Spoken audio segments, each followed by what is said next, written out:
getting the best of me. Against her better judgment, she slipped on her light green terry cloth robe, grabbed the keys to the Chevy, and remained barefoot to avoid turning on the lights and waking Spencer up. It was amazing that this man could sleep through dogs barking, telephones ringing, and a loud TV. But soon as a light switched on, he was groaning and moaning for it to be turned off. She lightly jogged down the stairs and out the front door, hesitating slightly to make sure no one else was outside with her before stepping on the front porch. She popped the trunk with the remote. She threw a pair of sneakers, a toolkit, and basketball to the side to find nothing. She knew Spencer's sneaky ass wouldn't leave anything behind. Nah, not slick-ass Spencer. The only evidence he leaves behind is other bitches' babies. Ring, ring, ring. She jumped, forgetting the phone was in the pocket of her robe. Ain't shit in the trunk, Mo said, aggravated that she allowed some groupie to disturb her sleep and emotions. Oh, but it is, baby girl, it is. Look in the toolkit. Mo snatched the kit and popped it open. She shook her head in disbelief. The sonogram read, "Hi, baby girl," and had a due date upcoming in 2 days. Chapter 2. Mo shouldn't have been angry. This wasn't the first time Spencer had left behind a little surprise after he'd laid up with a sideline hoe. First, there was Pig, the neighborhood piece of ass. He said he was drunk and she took advantage of him. She took him all right to the living room and the courthouse.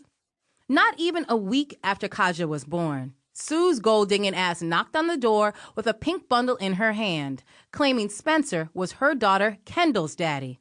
And all this took place 3 years before Mo and Spencer had their first and only child, Kimani. Unfortunately, what was supposed to be the happiest day of Mo's life became one of the saddest. Down the hall from her hospital room, another young girl named Stacy had just given birth to Spencer's child, a stillborn.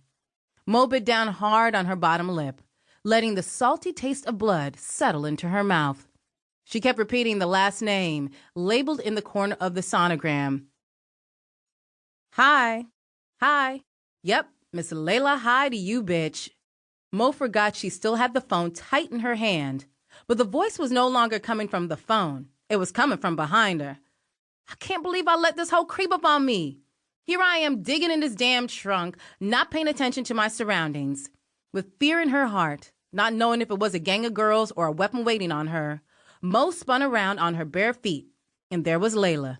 Layla High was Mo's biggest rival, going back to the 7th grade.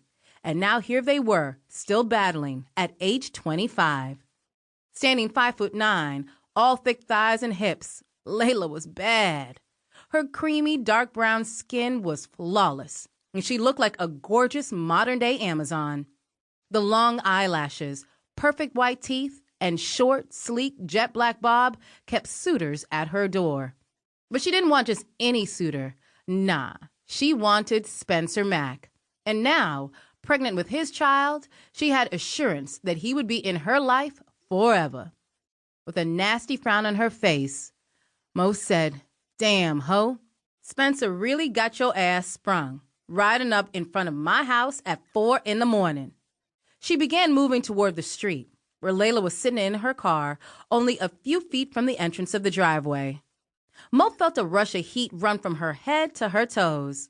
The anger running through her veins was enough to turn her into the Incredible Hulk.